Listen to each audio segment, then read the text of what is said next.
අයිබෝවන් මම අද ඔයාලට කියලා දෙන්න අදහස් කරේ පාට දෙකක් මිස් කරලා ගව් මෝස්තරය නිර්මාණය කරගන්න ආකාරය. අපි බලමු පළමුව මැෂමන්. ගව් මේ සම්පූර්ණ උස 43යි. පපුව 35 මාරයි, උරේස 14යි, ඉනෝස 16යි. ඉන වට 30යි, කීලි වට 18 මාරයි. අපි මේ ගව් මෝස්තරය සකස් කරන්නේ කොටස් ඉදිරිපස පළුවයි පිටපස පළුවයි මේ විදිහට තමයි අපි නිර්මාණය කරන්නේ. අපි පළමුව සාය කොටස් අයින් කරගමු. සම්පූර්ණ උස 43න් ඉන උස අඩු කරලා එන ප්‍රමාණය අඟල් 27යි. ඒ 27 සාය මේ පළුව එන්නේ මම පළමුව සකස් කරන්නේ පිටිපස පළුව නිල් පාටින් අපි ඒක පළමුව සකස් කරමු. අඟල් 27 සාය කොටසක් තමයි අපි සකස් කරන්නේ. මේ 60 පළල ඉදිරිපස නිසා අපි රැලි වැඩි තියන්නේ මේක පළලට ගමු. අපි මේක දෙකට හොඳ පිට ඇතුළට තියලා මේක දෙකට නවා ගමු. අපි මේ ඉදි කෑල්ල මේ විදිහට නවා ගන්න. අද තියනවා නම් එයාගේ රේඛාවක් ඇඳලා අපි සාය උසරන් තියන 30යි අඟල් දෙකක් මහුම් වාසි තියලා 27 29කට ගන්න.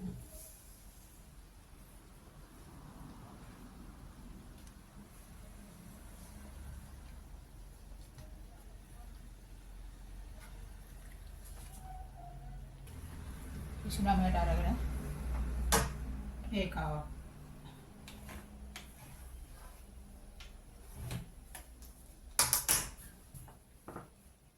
දැයි කොටස කපලා අයින් කරන්න.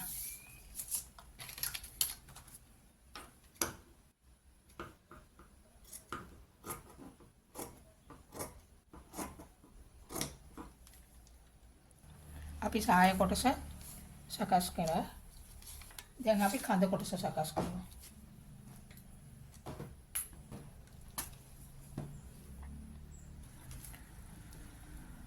හොඳ පිට ඇතුළට තිය නවලා අද අරගන්න.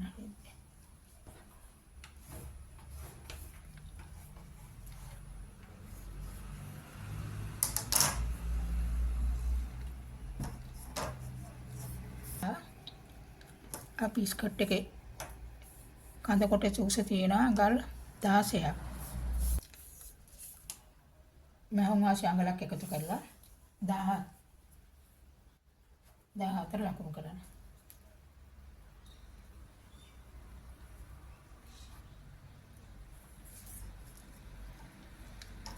එතන රේඛාවක්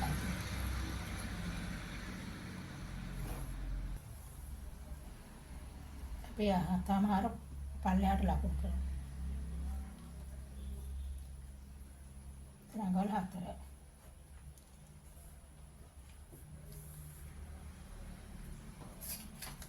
පහළට රේඛාවක් අඳින. අඟල් 1මාරක් පහළට ලකුණු කරන්න.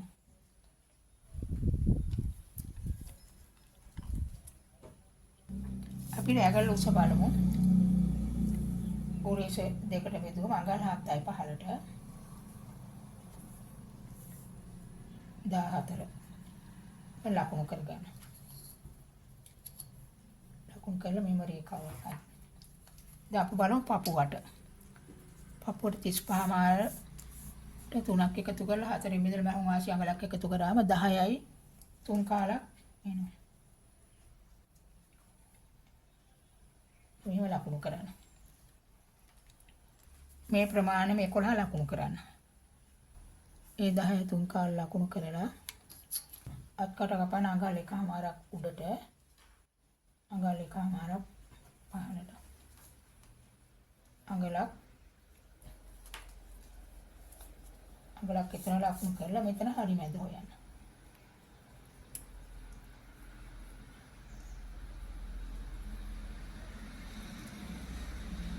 එතන ලකුණු කරලා තියාගන්න. දැන් අපි මෙතන ඉඳලා ලකුණු කරා. දැන් අපි බලමු ඉනවට. ඉනවට 30යි. 34ට බෙදුවම 7මාරයි මැහුම් වාසි අඟලක් එක්ක 8මාරක් ලකුණු කරන්න. ඒක නෝමල් මේම ඔය විදිහට ලකුණු කරලා තියාගන්න. අපි දැන් 7මාරයි ඒ 7මාර ලකුණු කරපු තැන ඉඳලා ඒක තව 7මාරක් ලකුණු කරන්න. ඒ විදිහට මේ ඉනවට ලකුණු කරපු තැනට පහළට රේඛාවක් අඳින්න. මම මේකට මේ මහුම් වාසිත් එක්ක මේ 7මාර 8මාරට එන ඉතින් අඟලක් තියලා මේ මහුම් වාසි ළඟ ඉඳලා 8මාරක් ලකුණු කරනවා. ඒ ලකුණු කරලා මේ විදිහට රේඛාවක් අඳින්න. මේ කීලි කට ළඟ ඉඳලා පහළට රේඛාවක් අඳින්න. තව අඟල් දෙකක් විතර ඉදිරියට ලකුණු කරන්න. මේ විදිහට. එතන ඉඳලා රේඛාව අඳින්න.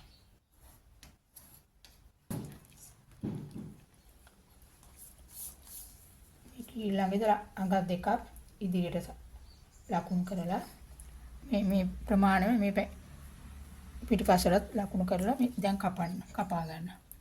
මම හිතන වලට පැහැදිලි වෙන්නේ නැති කියලා.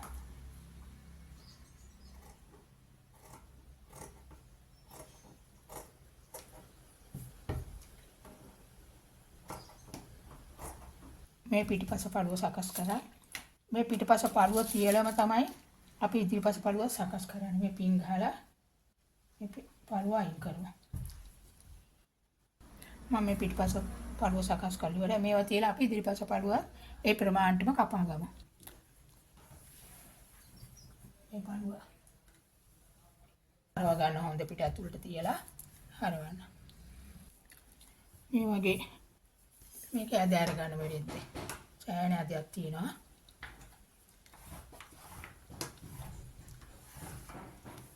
එතන ඉඳලා අඟල් 29ට සාය කොටස ගන්න.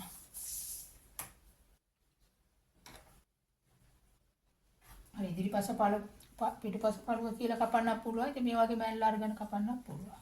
ඔයාලා කැමති දෙයක් කරන්න.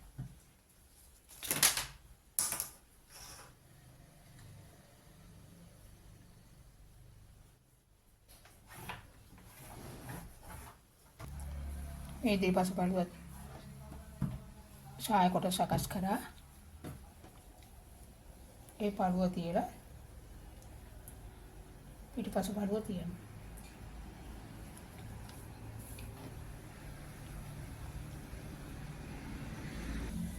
මේ විදිහට තියලා බ්ලොක් එක හදාගන්න.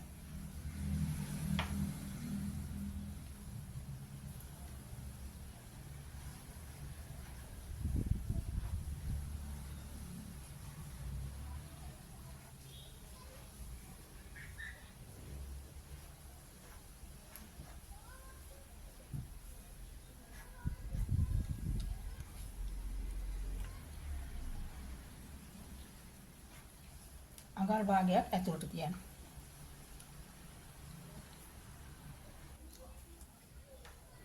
මේ ඉදිරිපස්ස පළුවේ භාගයක් තියලා මේ විදිහට හැඩේ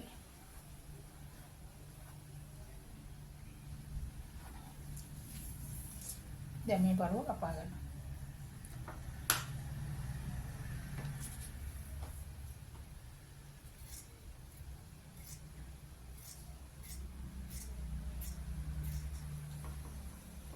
ඉදිරිපස්ස පළුව පිටිපස්ස පළුව සකස් කරනවා.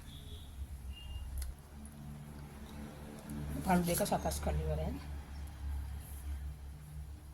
දැන් තියෙන්නේ මේ පිටිපස්සට අඟල් 6ක විතර පටියකුයි මේකට දිග පටියක ඉතිපස් ගැට ගන්න. මේ පිටිපස පළුව සාය මේ ඉදිරිපස පළුව